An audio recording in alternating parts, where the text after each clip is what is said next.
नहीं 4 पुत्र होंगे, लेकिन होंगे कब?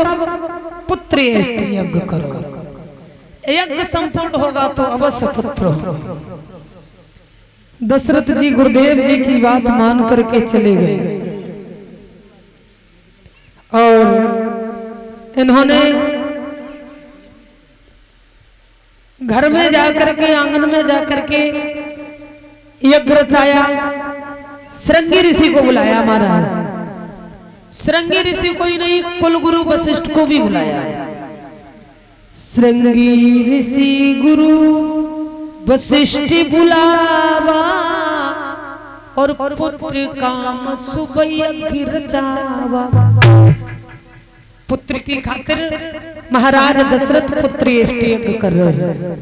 धीरे धीरे धीरे धीरे श्री सुखदेव जी कहते हैं, राजन दशरथ जी के आंगन में 99 यज्ञ हुए।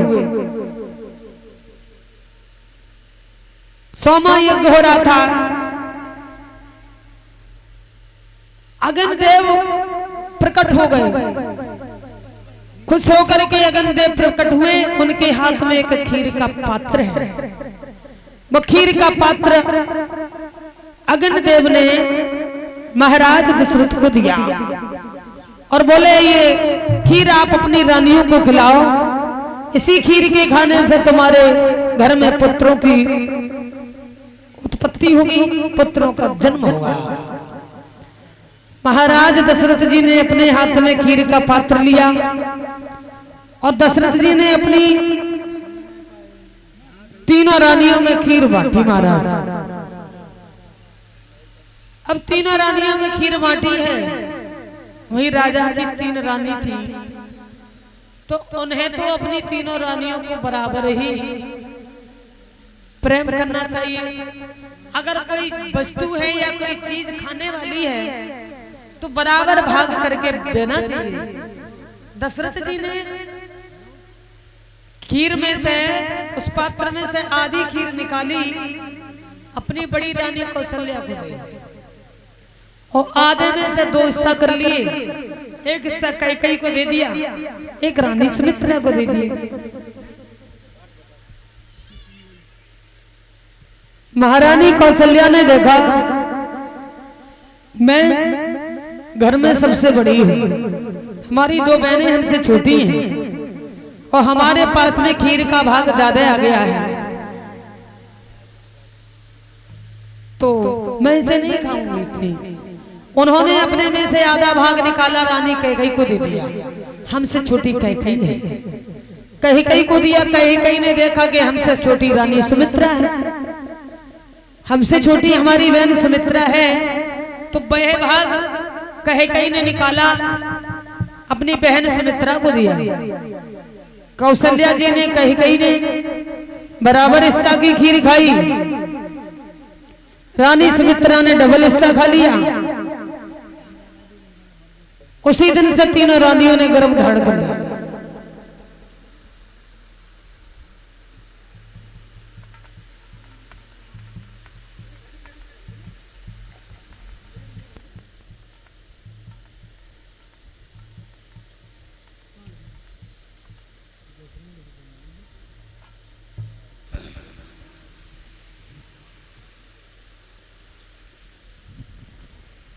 और जिस समय गर्भ धारण किया, धीरे धीरे समय व्यतीत हुआ। प्रतीक्षा हो रही है, इंतजार हो रहा है भगवान के अवतार का। देवता, संत, दीन दुखी इंतजार करते हैं। वो दिन, वो समय, वो घड़ी कब होगी जब मर्यादा पुरुषोत्तम श्री राम का अवतार होगा। आइए सभी लोग एक भगवान का कीर्तन बोलो, फिर देखते हैं कि भगवान का अवतार कैसे हुआ और कब हुआ।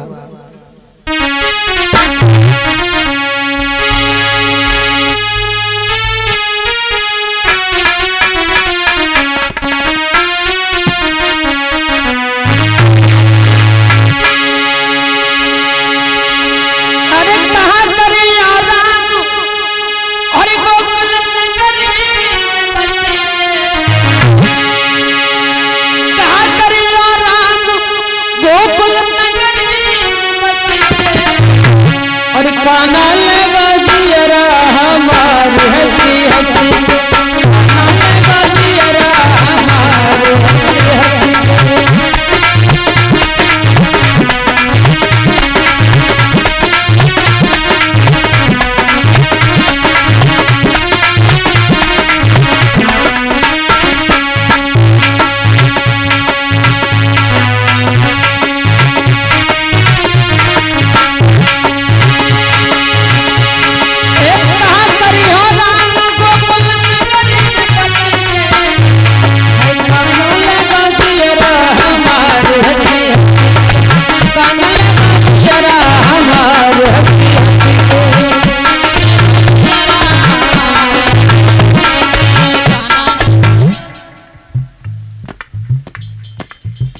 ऐसे ही बोला जाता है कीर्तन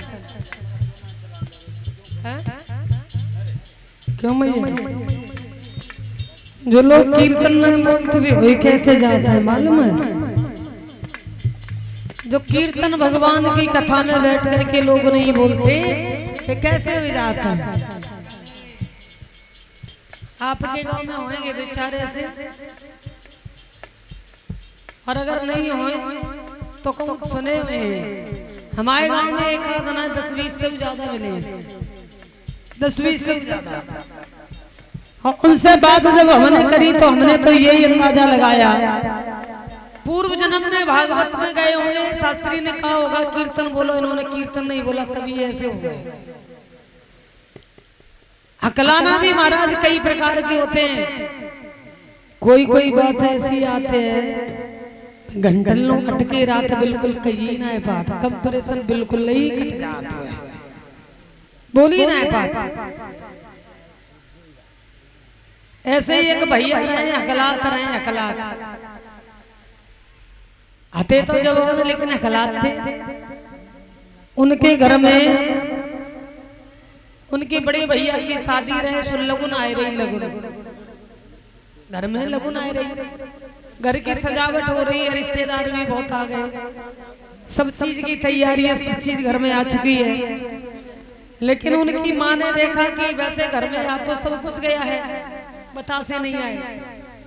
अब बतासे नहीं आए, लगन चढ़ेगी तो बतासे तो बटते हैं, अब बतासे नहीं बटेंगे तो लोग पूरे गांव के हंसी करेंगे, ले बंद तो बहुत बड़े थे, बात तो बहुत बड़ी बड़ी करते थे, दो बतासे ना है जो की करे। सुबह भाजी अपने उन्हीं लला के पास पहुंची जहाँ पे हकलात थे उनके पास, और बोली लला घर में और तो सब कुछ आ गया है लेकिन बतासे नहीं आए, बतासे नहीं आई तो लोग चढ़ेगी बटेगा क्या? सुबह हकलात रहे, बोले तुम परेशान काय को होती, हम अभी गया और अभी लेके आया। मोटरसाइकिल उठाई और वे भाग दी, इतनी तेजी से मोटरसाइकिल लेके भागे, छिमरा मऊ में 5 मिनट में मोटरसाइकिल पहुंचा दी। उन्होंने उधर बतासे लिए, तुलवाए, बोरी में रखवाए और चल दी। अब लेके फिर से उधर से भाग दिए, कहीं लोगों चढ़ गई और बतासे टाइम से न बट पाए।